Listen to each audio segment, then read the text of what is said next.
What's up, guys? Jason Minto Show. Thanks for tuning in. Thanks for being a subscriber. All right, guys, so today is the 20th of May. It's a Tuesday evening. It's a little chilly out. Right now it's 63 degrees. Took a dip in the temperature. Getting a lot of rain tomorrow. But I'm out here with Superduty, and it was just another crazy busy weekend. I'm starting to get a video out Saturday. I tried to get one Saturday or Sunday. I apologize. We were just busy. So I just wanted to play catch up and go over the weekend with you guys because we were just so busy. Saturday morning, I had to run up. The 4Runner needed a bunch of maintenance done. There's like a big maintenance package for that thing at 50,000 miles. So I had to get that done, and then we'll go over the whole thing. When I got back, we started washing the truck, the bed, because I ordered a new bed cover from Real Truck. So I got it all washed out, and I did it that day because the FedEx guy knew it was being dropped off that day. So we just went ahead, right after he dropped it off, we got it unboxed. The packaging was superb through Real Truck. They said they had new packaging. It really was very nice packaging. Inside, everything was all laid out and labeled. Started the bulkhead. You had to clean with some alcohol the bulkhead because you had to put down a piece of sealer to keep water out. And then Cheryl and I went right ahead and started putting together all the rails, and there were some other pieces we had to put on the Bakflip. Yeah, then we put on the truck. It's a pretty easy install. Once you get the rails up, everything kind of just falls in place. You got to do some work with the alignment. I had to do a little bit of adjusting on the rails just to get everything to line up correctly. Just a little bit of adjusting, nothing too crazy, but yeah, the install went pretty quick. We've had these in the past, so we kind of knew what we were getting into. But yeah, this is the Real Truck.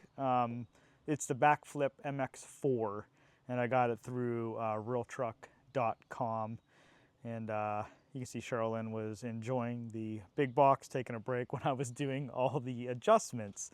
So then after that, that evening, we got into moving the hot tub. We decided to get rid of it. We were kind of done with it. So yeah, I used the old tractor. Kubota came in clutch for that. I tried to get the forks underneath of it, and I just couldn't get the forks under there. I didn't want to damage the concrete, so I pushed it a little bit the other way, but then I hooked it up with some straps, and I pulled it to the edge of the concrete pad to a point where I could get the forks under it, and go away, get the whole tractor closer and give it a little more lifting power. But yeah, so the Kubota came out clutch. I was really happy about that. Didn't want to damage the yard or anything. I think we put a little bit of rut in, but we didn't tear up any grass or anything. So I was able to get the forks under it, and I still strapped it because I couldn't lift the whole thing. The Kubota just is not my model is just not powerful enough to pick the whole thing up. And I really don't know if it would have anyway. You'd have to have some pretty long forks to get under there to really probably need to be over halfway under it to pick it up. But we dragged it right through the yard. We didn't make any damage. It was pretty incredible. It just slid really nice. I had to make sure this little hill here, I know it looks like there's nothing there, just kind of a bit of a hill right there. So I just kept it in low, and I had it floored because I didn't want to lose any traction and tear up any grass. But this is probably the best thing I did when we put that fence in, is that I put a big oversized gate in. So that's always such a blessing that I think it's a 12 or 16 foot gate. But if you ever put a yard in with a fence and you need whatever, want to get back there with something, make sure you put a big gate in. But yeah, we took it to the back, and I put some old plastic pipe I had. I actually think I used that pipe when we bought it, when we actually had it moved down here to Milton. So I just wanted to put on the plastic pipe. That way, I'm gonna have someone come and pick it up. That way they can get underneath it, so they can pick it up. So that's what we did there. And then, yeah, I got the old pressure washer out the other day, and the floor surface cleaner, and we went through and just cleaned it all up. The hot tub did make some kind of stain on the concrete. I'm really not sure. I might just leave it for this season. We're just gonna get through it. But yeah, so that's kind of what's been going on. It has just been very, very busy.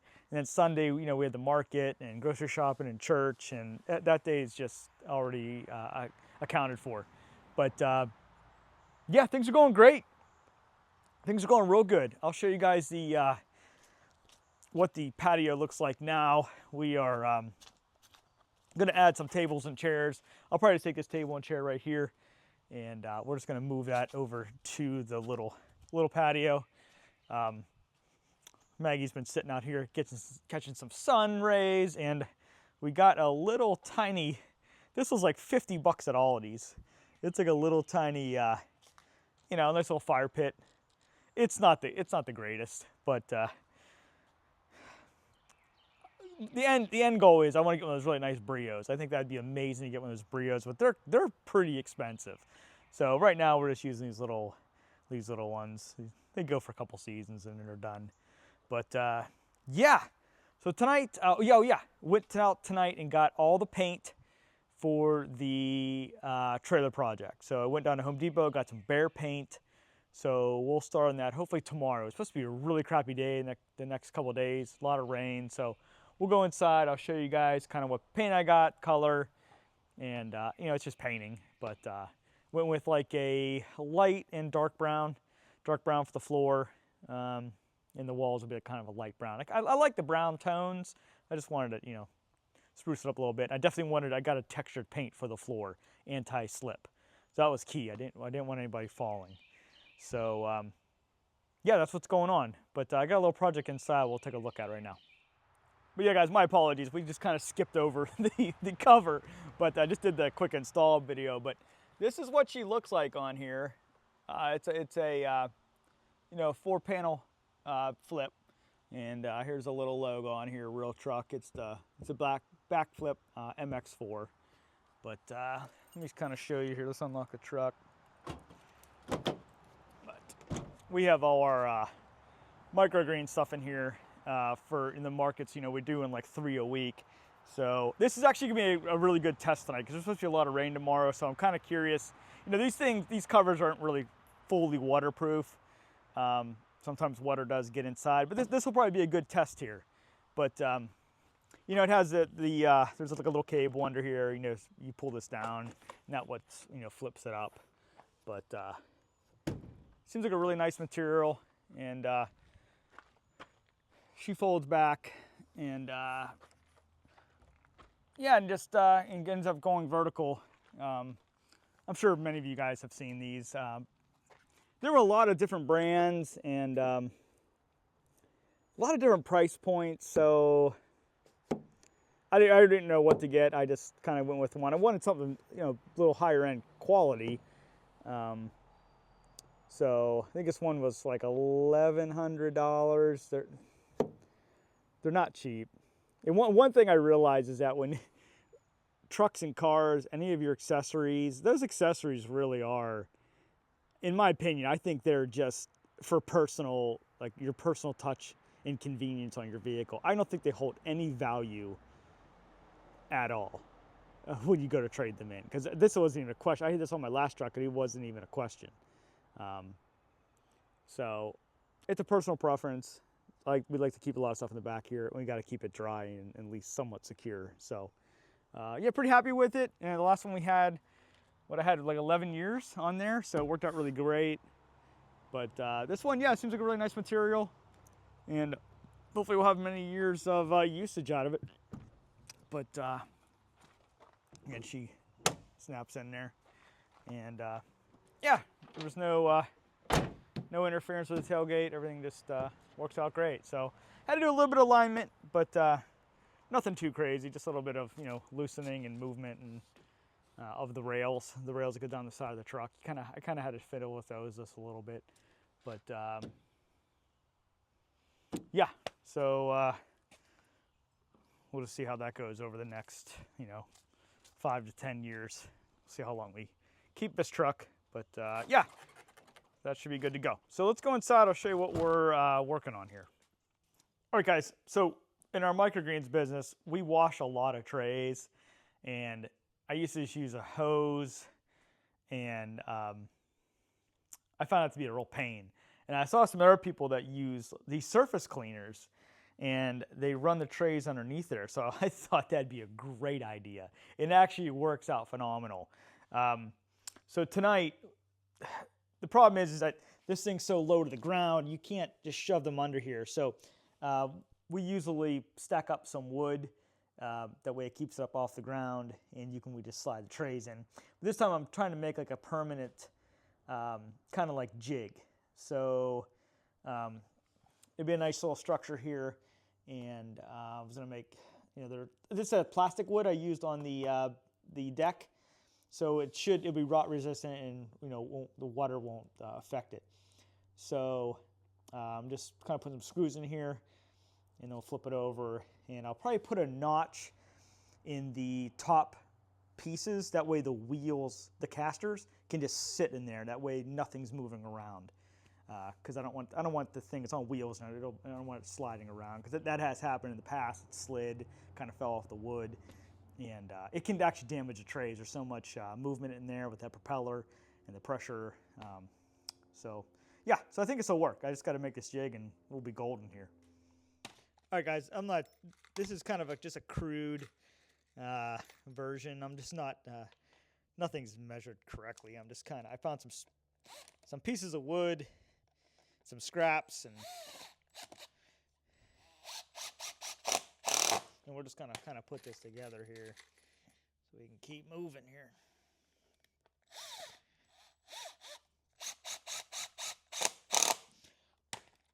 I'm just also using just some scrap screws I have around. So these are only going to go down for so many pieces of wood, and then I'll have to flip it over, which is perfect because I'm going to use those other top pieces, and I got to make some marks in there so we can put the casters in. Okay, that's probably not wide enough. Let's slide this one over. Oh, a little bit. Still.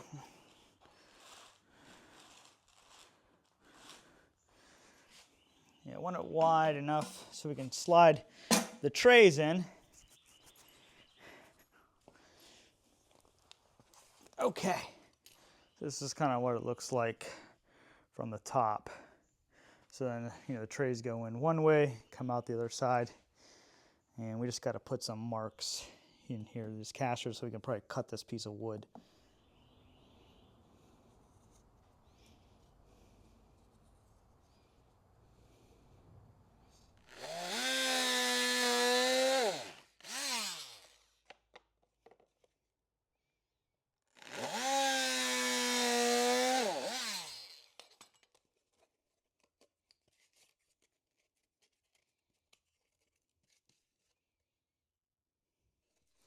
All right, so the casters fit in there.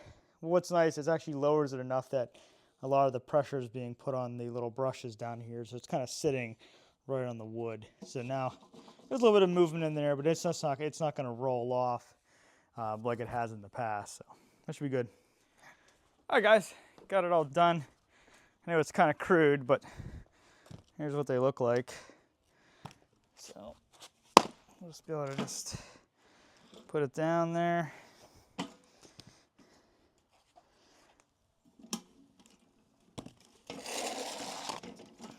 Set it right on there. And then we can slide the trays right through.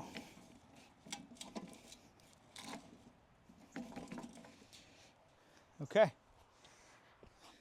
All right, guys, so this is the trays we're going to go through. That is 52 trays. So when Sherilyn gets out here, we'll go ahead. She usually pushes them through, and I pull. And she just has an assembly line. We just keep going. So I guarantee we'll get that done 3-4 minutes. And before, in the past, that would just take me like 45 minutes. So it's all about efficiency and trying to get things done quicker. Because once we're doing 3 markets a week, we're going through trays, like it's just nonstop. So hopefully this jig it's up high enough it shouldn't damage the trays. Sherilyn's always worried about us damaging the trays because the trays are not cheap. They're food grade, they're quality, real high-end trays. So, all right, we'll see how fast this goes.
All right, guys, so that's it.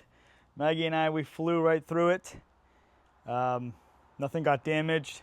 I think she was pushing a little bit too hard, but told her to slow down, and it worked out great. So yeah, like 50 trays in less than 4 minutes. It probably took me longer to get everything set up than it was to clean all these, but time saver. So, all right, guys, that's it. So thanks for tuning in. Thanks for subscriber. See you in the next one. Bye, guys.